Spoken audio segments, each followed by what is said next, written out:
आज हम बात करेंगे domain and range of multi variable functions के ऊपर। तो मल्टी वेरिएबल फंक्शंस, जैसा कि हम जानते हैं कि ऐसा फंक्शन होता है जिसमें इंडिपेंडेंट वेरिएबल्स की तादाद एक से ज़्यादा होती है। अगर एक इंडिपेंडेंट वेरिएबल हो तो वैसे फंक्शन को हम y is equal to f x, ठीक है, इस तरह शो करते हैं।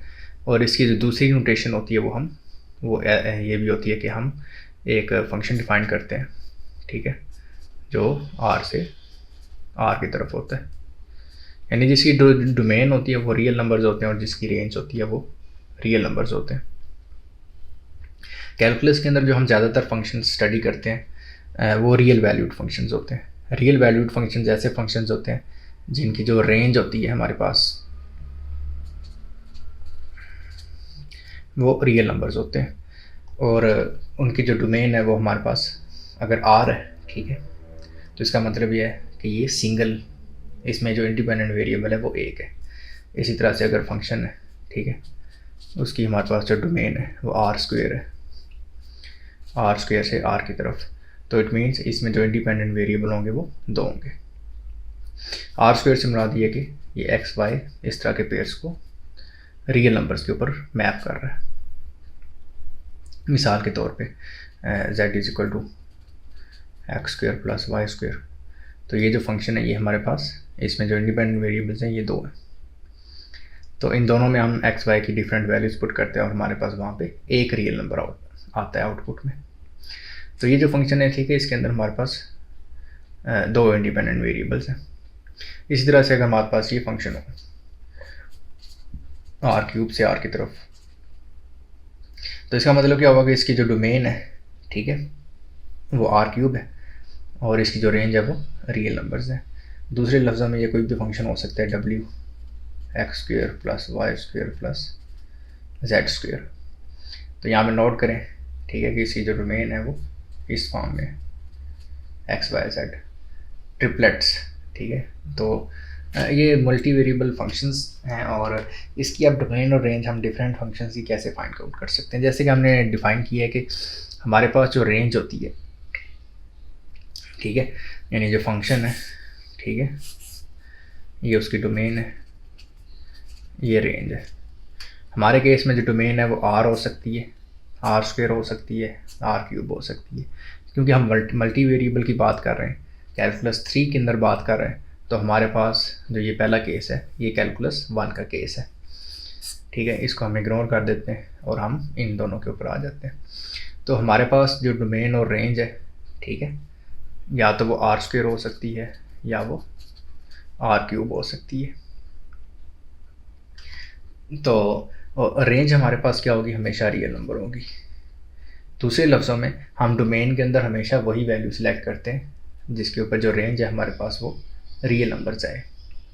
अगर डोमेन के अंदर हमको ये ऐसा एलिमेंट आ जाता है जिसके अंदर रेंज जो है वो रियल नंबर नहीं आ रही, तो उस एलिमेंट को हम डोमेन में से निकाल देते हैं। मिसाल के तौर पे अगर हम कैलकुलस 1 की बात करें तो हम एक फंक्शन लेते हैं y is equal to square root of x। इसमें अगर हम x की वैल्यू नेगेटिव पुट करें, लेट्स सपोज -1, तो y की वैल्यू क्या आती है, square root of -1 which is equal to iota, and iota is a complex number, ये एक रियल नंबर नहीं है। तो क्योंकि ये कॉम्प्लेक्स नंबर है तो इसका मतलब क्या हुआ कि हम जो फंक्शंस ले रहे हैं वो तो r से r की तरफ ले रहे हैं, हमारी जो रेंज आनी चाहिए वो रियल नंबर आनी चाहिए। तो क्योंकि -1 के ऊपर जो रेंज है हमारे पास वो कॉम्प्लेक्स में चली गई है, इसलिए हम इसकी जो डोमेन है उसमें से -1 को इग्नोर कर देते हैं और इनफैक्ट हम तमाम नेगेटिव नंबर्स को निकाल देते हैं इसकी डोमेन में से।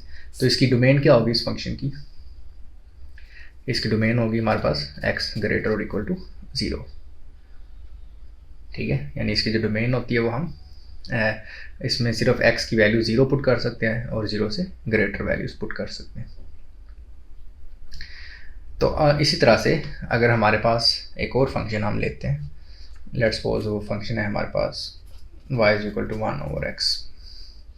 अगर हम ये फंक्शन लें y is equal to 1/x, तो नोट करें कि यहाँ पे अगर x इक्वल टू 0 पुट करें हम, तो फंक्शन जो है वो अनडिफाइंड हो जाता है, 1/0 फॉर्म बनती है which is undefined form. Undefined का मतलब है कोई डेफिनेट रियल नंबर हमारे पास इसका आंसर नहीं आता। तो अगर कोई डेफिनेट रियल नंबर आंसर नहीं आता तो उस पॉइंट को भी हम अपनी डोमेन में से खारिज कर देते हैं। तो इसकी डोमेन हम कैसे लिखते हैं, y = 1/x की तमाम रियल नंबर्स एक्सेप्ट 0। अब यही काम जो है हम मल्टी वेरिएबल में भी करते हैं। तो हमारे पास क्राइटेरिया क्या है डोमेन का, डोमेन के अंदर हमने ऐसे एलिमेंट्स रखने जिस पे रेंज में सिर्फ और सिर्फ एक डेफिनेट रियल नंबर आए, ना कॉम्प्लेक्स आना चाहिए और ना ही रेंज को अनडिफाइंड होना चाहिए उस डोमेन की वैल्यू के ऊपर। तो चलें इसको देखते हैं जरा मज़ीद डिटेल से।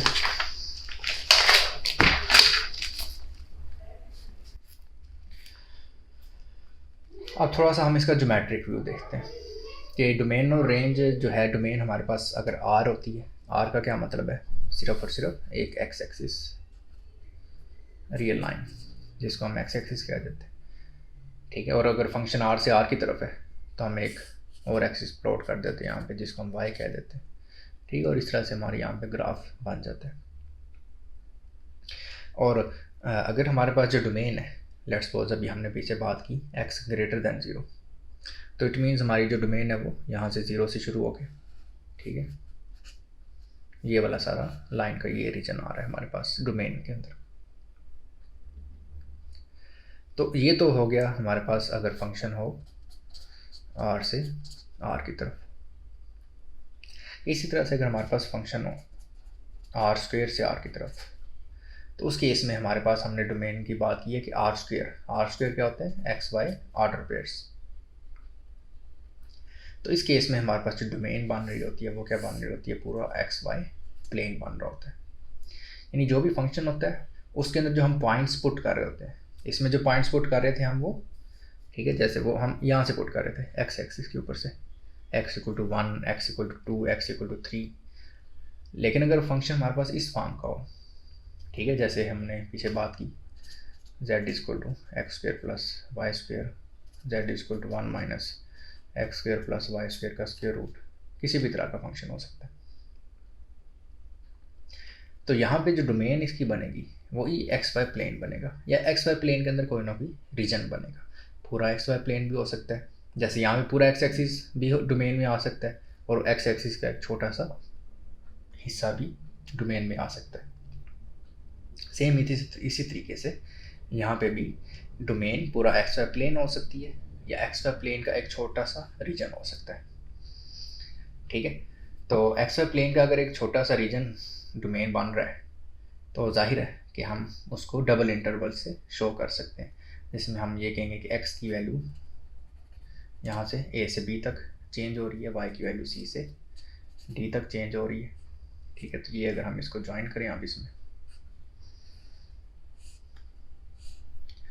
तो ये हमारे पास रीजन बनता है। जो भी हमारा फंक्शन है, ठीक है, मिसाल के तौर पर अगर ये फंक्शन हमने, तो इसके अंदर जो ये x y की वैल्यूज़ हैं वो हम इस रीजन के अंदर से पुट करेंगे, ठीक है, क्योंकि ये हमने अपनी डोमेन डिफाइन कर दी है। कुछ ऐसे फंक्शन होते हैं जिनकी डोमेन जो होती है वो फंक्शन के अंदर से पता चलती है। मिसाल के तौर पर अगर हम ये फंक्शन देखें z = 1 - x² + y² का स्क्वायर रूट, हमने बात की है कि हमने हमारे पास जो डोमेन होनी चाहिए, ठीक है, वो हमेशा उसका जो ऐसी वैल्यूज में हम पुट कर सकते हैं जिसके अंदर हमारा जो आंसर है, जो रेंज है, वो डेफिनेट रियल नंबर आए। इसका मतलब ये कि स्क्वायर रूट के अंदर जो टर्म है ये कभी भी लेस दैन 0 नहीं होनी चाहिए, क्योंकि अगर ये लेस दैन 0 हो जाती है तो ये हमारे पास स्क्वायर रूट के अंदर नेगेटिव आ जाएगा, और नेगेटिव आने का मतलब ये होगा कि वो आयोटा में चला जाएगा, कॉम्प्लेक्स में चला जाएगा। अब इस फंक्शन की डोमेन किस तरह से हम चेक करेंगे, जैसे कि हमने पीछे एक डिफाइन की थी domain square root of x, हमने कहा x > 0 होना चाहिए। तो बिल्कुल हम सेम प्रोसीजर यहाँ पे अप्लाई करते हैं, इसको यहाँ पे माइनस कर लें, थोड़ा सा इजी हो जाएगा। तो हम क्या करते हैं, ये हमारे पास हमें कंडीशन का पता होना चाहिए। कंडीशन ये है कि ये जो अंदर इसके स्क्वायर रूट के अंदर जो भी टर्म है ये हमेशा क्या होनी चाहिए, > 0 होनी चाहिए। अब इसको अगर हम इस साइड पे ले जाएं तो हमारे पास क्या आता है, 1 x² + y² and which is और in other words x square plus y square is less than 1। Sorry, यहाँ पे इक्वल टू भी हो सकता है, ठीक है। अगर ये इक्वल टू 0 हो जाए तब भी z इक्वल टू 0 आ जाएगा, which is a real number. तो अगर हमारे पास x square plus y square less than 1 है, लेस और इक्वल टू 1, अब ये कौन सी डोमेन बन रही है? अगर आप इसको नोट करें, x square plus y square equal to 1, एक सर्कल बन रहा है जिसका रेडियस क्या है 1 है। X square plus y square is less than equal to 1, इसका मतलब ये हुआ कि इस फंक्शन की जो डोमेन है z equal to 1 minus x square minus y square का स्क्वायर रूट, इसकी डोमेन है वो हमारे पास ऐसे पॉइंट्स बन रहे हैं जो या तो इस सर्कल की बाउंड्री के ऊपर है, इक्वल टू 1 भी है, इस बाउंड्री के ऊपर पॉइंट्स हैं, या ऐसे पॉइंट्स हैं जो इस सर्कल के अंदर लाई कर रहे हैं। कोई भी पॉइंट जो इस सर्कल से बाहर होगा, अगर आप वो पुट करेंगे इसके अंदर, तो ये आपको कॉम्प्लेक्स आंसर देगा। तो ये जो फंक्शन है हमारे पास z equal to 1 minus x square minus y square का स्क्वायर रूट, इसकी डोमेन क्या बन रही है? इसकी डोमेन ये वाली बन रही है, एक्स वाई प्लेन का एक छोटा सा रीजन बन रहा है। इन जनरल तो हम यही कहते हैं कि फंक्शन आर स्क्वायर से आर की तरफ है, लेकिन अब आपको समझ आ गई होगी कि आर स्क्वायर पूरा का पूरा होना ज़रूरी नहीं है, वो डिपेंड करता है कि हमारे फंक्शन के ऊपर, ठीक है, कि हमारा फंक्शन किस टाइप का है। इस दूसरे लफ्ज़ों में यहाँ पे जो भी हम ऊपर z की वैल्यूज़ पुट करेंगे, ये z हमारा ये z एक्सिस है, ठीक है। जहाँ पे z की जो भी वैल्यूज़ आएंगी हमारे पास, तो वो तमाम की तमाम वैल्यूज़ इस सर्कल जो एक्स वाई प्लेन में ये सर्कल है इसके ऊपर ही लाई करेंगे।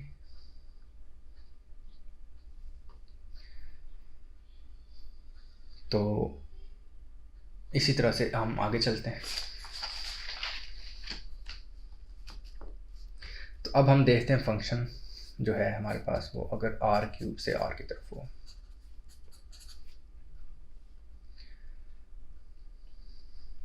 तो अभी हमने आर स्क्वायर का एक फंक्शन देखा है।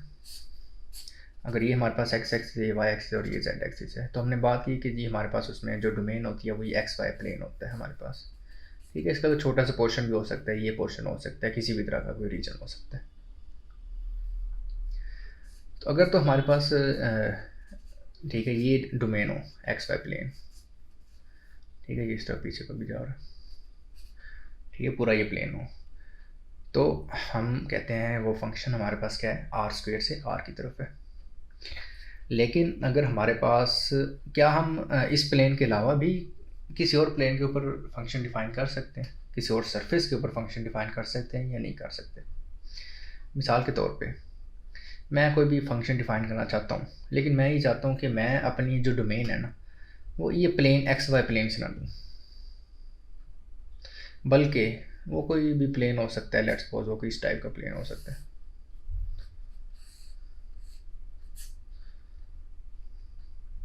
तो मैं ये चाहता हूँ कि जो मैं अपनी वैल्यूज़ जो हैं वो जो डोमेन की वैल्यूज़ हैं वो पुट तो करूँ, लेकिन वो जो वैल्यूज़ हों वो इस प्लेन के ऊपर लाई कर रही हूँ, ना कि एक्स वाई प्लेन के ऊपर।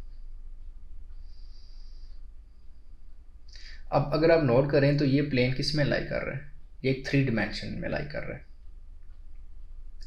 दूसरे लफ्ज़ों में इस प्लेन की जो अपनी इक्वेशन होगी वो कुछ इस टाइप की होगी, z equal to f of x Y.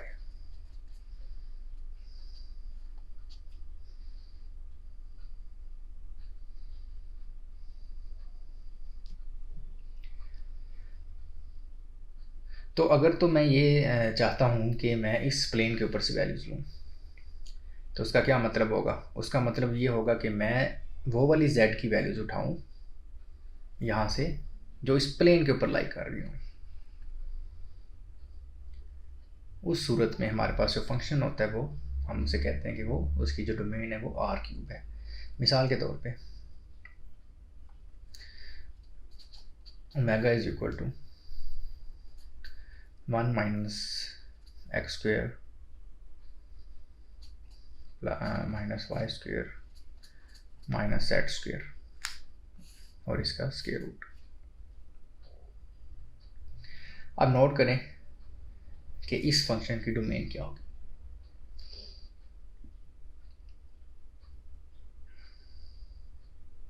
इस फंक्शन की डोमेन हम उसी तरह से फाइंड आउट करेंगे। तो इसमें इंडिपेंडेंट वेरिएबल्स कितने हैं? 3 इंडिपेंडेंट वेरिएबल्स हैं, एक्स, वाई और जेड। ठीक है, लेकिन एक्स वाई जेड का क्या मतलब है कि इस फंक्शन के अंदर हम जो पॉइंट्स पुट करेंगे वो स्पेस में से पुट कर सकते हैं, स्पेस में से कोई भी पॉइंट पुट कर सकते हैं इस फंक्शन के अंदर, क्योंकि हम जो फोर्थ एक्सिस है वो ड्रा नहीं कर सकते, फोर्थ डायमेंशन ड्रा नहीं कर सकते, उसको इमेजिन भी नहीं किया जा सकता। ठीक है, तो इसलिए हम ओमेगा को यहाँ पे कोई भी सेपरेट एक्सिस दे सकते हैं। लेकिन अभी हम सिर्फ इस डोमेन की बात करते हैं। इस डोमेन के अंदर हमारे पास एक्स वाई जेड है, ठीक है, विच मीन्स हम स्पेस के अंदर से को अब हम पहले हम अगर आर स्क्वायर होता था तो हम प्लेन के ऊपर से पॉइंट पुट करते थे, एक्स वाई प्लेन पे से। लेकिन अगर हमारे पास ये चीज़ है, ठीक है, इसका मतलब हम स्पेस में से कोई भी पॉइंट उठा के अपनी डोमेन के अंदर पुट कर सकते हैं। लेकिन कौन सा पॉइंट? वो पॉइंट ऐसा पॉइंट होना चाहिए कि जिसके ऊपर आंसर में हमारे पास हमेशा रियल नंबर आए। तो वो हम कैसे फाइंड करते हैं? जिस तरह हमने पहले फाइंड किया था, 1 minus x square plus y square minus y square minus x square must be greater than और इक्वल टू 0। अगर ये must be greater than equal to 0 है तो इसका मतलब अगर हम इन नेगेटिव टर्म्स को उधर ले जाएं तो ये हमारे पास क्या चीज़ बनती है? X square plus y square plus z square is less than और equal to 1। X square plus y square plus z square is less than और इक्वल टू 1। इसका मतलब ये हुआ कि अगर हम इसको इक्वल टू 1 करें तो ये क्या बन रहा है? हमारे पास एक सफ़ियर बन रहा है। ये एक ऐसा हमारे पास सफ़ियर बन रहा है जिसका रेडियस क्या है? 1 है। सफ़ियर आप समझते हैं ना, फुटबॉल, ठीक है, और इसका रेडियस क्या है हमारे पास? 1 है। तो इसकी डोमेन के अंदर हम, इसका मतलब ये जो फंक्शन है इसकी डोमेन के अंदर हम कौन से वैल्यू, कौन से पॉइंट्स पुट करेंगे? हम वो पॉइंट्स पुट करेंगे जो इस सफ़ियर के ऊपर लाई कर रहे हैं। सफ़ियर के ऊपर लाई कर रहे हैं या इस सफ़ियर के अंदर लाई कर रहे हैं? इस सफ़ियर के अंदर कौन कौन से पॉइंट लाई कर रहे हैं? जैसे 0 0 0 ओरिजिन इस सफ़ियर के अंदर मौजूद है। अगर आप यहाँ पे 0 0 0 पुट करें तो ये भी 0 हो जाएगा, ये भी 0 हो जाएगा, ये भी 0 हो जाएगा, और स्क्वायर रूट ऑफ 1 आ जाएगा। स्क्वायर रूट ऑफ 1 क्या होता है? 1 होता है, विच इज़ ए रियल नंबर। तो अब नोट करें कि अब हमारी जो डोमेन है वो स्पेस में चली गई है। हम फंक्शन की जो डोमेन है उसकी वो जो वैल्यूज़ हमें दे रहे हैं, वो जो फंक्शन के अंदर वैल्यूज़ इनपुट कर रहे हैं हम, ठीक है, वो किसी लाइन से नहीं उठा के पुट कर रहे या किसी प्लेन से उठा के नहीं पुट कर रहे जी ये हमारा प्लेन है इसमें, बल्कि वो स्पेस के अंदर हमारी डोमेन है। और वो जो स्पेस के अंदर हमारी डोमेन है वो क्या है? वो एक सफ़ियर है, और सफ़ियर के अंदर वाली जो जगह है, दूसरे लफ्ज़ों में फ़र्ज़ करें कि हमारे पास ये हमारे पास एक सफ़ियर है, ठीक है, और ये इसके जो अंदर वाली स्पेस है, ठीक है। तो हम जो फंक्शन डिफाइन कर रहे हैं वो इस सफ़ियर के ऊपर जो पॉइंट्स हैं और इस सफ़ियर के अंदर जो पॉइंट्स हैं वो हमारी डोमेन में शामिल है। उसके अलावा स्पेस, बाकी जितनी स्पेस में पॉइंट्स हैं वो शामिल नहीं होंगे। तो एक मरतबा फिर इन कॉन्सेप्ट्स का, डोमेन और रेंज के कॉन्सेप्ट्स का रिव्यू कर लेते हैं। तो अगर हमारे पास फंक्शन इस टाइप का है, आर स्क्वायर से आर की तरफ, ठीक है, जिसकी कुछ एग्जांपल यहाँ पे आपको नजर आ रही होंगी, sine of x y z equal to 1 over x y z equal to x square plus y square over x square minus y square. इस टाइप के जो फंक्शंस हैं इनकी जो डोमेन होगी वो एक्स वाई प्लेन होगा, एक्स वाई प्लेन का एक रीजन होगा। मिसाल के तौर पर अगर आप ये फंक्शन कंसिडर करें तो इसमें आप देखें कि डिनोमिनेटर में हमारे पास क्या चीज़ आ रही है? X square minus y square आ रहा है। X square minus y square का मतलब ये है कि जो डिनोमिनेटर है, हमने पहले बात की है कि कभी भी हमारे पास ऐसा वैल्यू नहीं होनी चाहिए डोमेन के अंदर जिसके ऊपर रेंज जो है हमारे पास अनडिफाइंड हो जाए। तो इसका मतलब ये हुआ कि हमारे पास x square minus y square कभी भी 0 के इक्वल नहीं होना चाहिए। 0 कब होगा? अगर हम जब भी x square equal to y square हो, ठीक है, x square minus y square equal to 0 put करें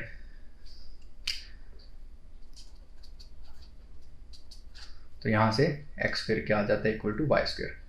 तो ये जो कंडीशन है x square equal to y square, इसे अगर हम स्क्वायर रूट करें तो x equal to plus minus y आ जाता है। और x equal to plus minus y का मतलब क्या है? ये दो स्ट्रेट लाइंस। इसका मतलब ये हुआ कि इस फंक्शन की डोमेन जो है हमारे पास वो तमाम एक्स वाई प्लेन होगा एक्सेप्ट वो पॉइंट्स जो इन दो स्ट्रेट लाइंस के ऊपर लाई कर रहे हैं, ठीक है, जिसके जैसा कि हमारे पास 1,1, ठीक है। अगर आप 1,1 इसके अंदर पुट करें तो क्या आएगा, 1 - 1 विच इज इक्वल टू 0, तो डिनोमिनेटर में क्या आ गया, 0 आ गया। तो दूसरे लफ्ज़ों में हमारी जो डोमेन होगी वो पूरा एक्स वाई प्लेन होगा, एक्सेप्ट वो पॉइंट्स जिधर x square equal to y square हो जाए। तो हम यहाँ पे नॉट इक्वल करेंगे, जब हम डोमेन लिखेंगे तो हम कहेंगे all x y plane except those region और those points where x square equal to y square. और दूसरे लफ्ज़ों में अगर हम एक्सेप्ट का लफ्ज़ इस्तेमाल नहीं करते तो हम ये लिखेंगे कि all x y plane, in other words r square and x square is not equal to y square, like this, r square such that x square is not equal to y square. This is our domain of this function. इसी तरह से अगर हमारे पास function जो है वो इस type का आ जाता है r³ से r की तरफ, तो इट मीन्स अब हमारी जो डोमेन है वो कोई प्लेन नहीं है, बल्कि वो स्पेस के अंदर जो पूरी स्पेस है उस स्पेस में जो पॉइंट्स हैं वो हमारी डोमेन का हिस्सा है। मिसाल के तौर पर अगर हम ये फंक्शन सपोज करते हैं x + y + z, तो इसके अंदर हम अपनी स्पेस में से कोई भी पॉइंट उठा के पुट कर सकते हैं। उन तमाम पॉइंट्स के ऊपर स्पेस में जितने पॉइंट्स हैं 1 2 3, ठीक है, x1 y1 z1 x - 1 y2 z2, तमाम जितने पॉइंट्स हैं वो तमाम के ऊपर हमारे पास जो w की वैल्यू आएगी वो रियल नंबर ही आएगी। तो इसकी जो डोमेन है वो पूरा r³ आ जाएगी और इसकी जो रेंज है वो तमाम के तमाम रियल नंबर्स आ जाएंगे।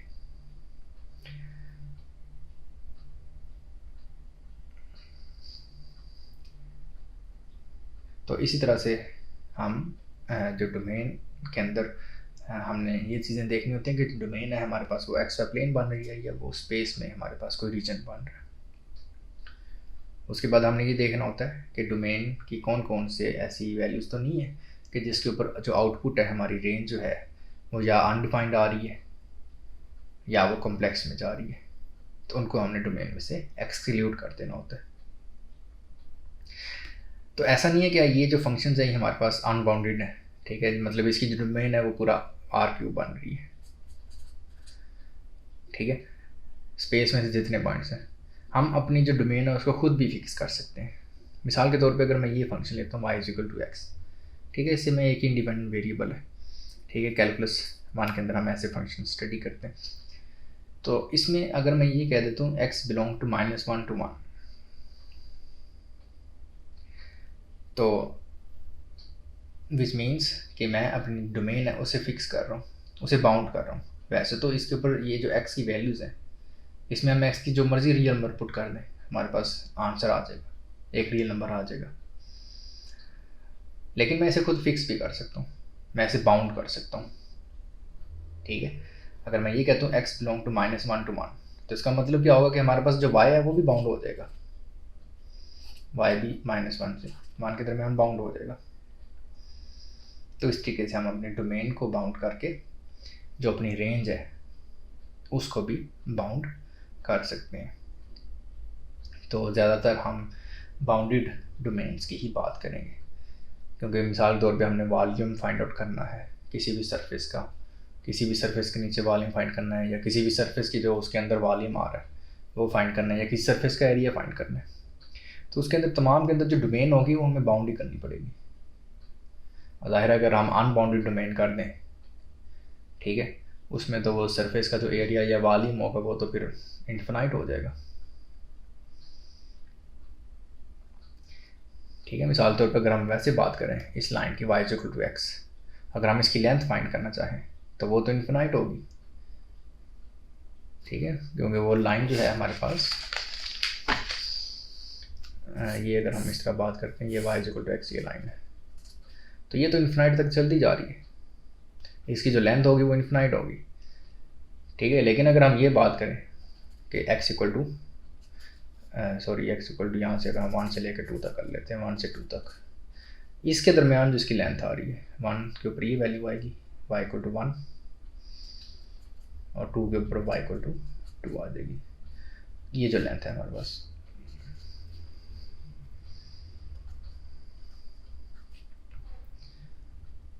तो अगर हम ये लेंथ फाइंड आउट करना चाहें, ठीक है, तो जाहिर है कि एक डेफिनेट लेंथ आएगी हमारे पास यहाँ पे, और ये हम इसको आर्क लेंथ से इजीली फाइंड आउट कर सकते हैं। 1 प्लस इसका फॉर्मूला होता है वाई प्राइम का square D x, x varies from 1 to 2। तो ज़्यादातर तो इसकी जो डोमेन है हमने उसे में क्या किया है कि इस फंक्शन की जो डोमेन है उसको बाउंड कर दिए, ताकि हमारे पास कोई एक डेफिनेट आंसर तो आए ना। तो जितने भी हम फ्यूचर के अंदर एरियाज वॉल्यूम्स वगैरह फाइंड करेंगे, सब के अंदर हमारे पास बाउंडेड डोमेन्स होंगी। फंक्शन बेशक जिस तरह का मर्जी हो, कभी कभी तो फंक्शन से ही हमें बाउंडेड डोमेन मिल जाती है, लेकिन अगर फंक्शन जनरल फंक्शन है, ठीक है, जो कहीं भी अनडिफाइंड या कॉम्प्लेक्स आंसर नहीं दे रहा, तो उन केसेस में हम डोमेन को खुद ही बाउंड करते हैं। तो आई होप आपको ये सारी चीज़ें समझ आ गई होंगी। अगर मज़ीद कोई क्वेश्चन है तो वो आप नीचे कमेंट्स में पूछ सकते हैं। Thank you.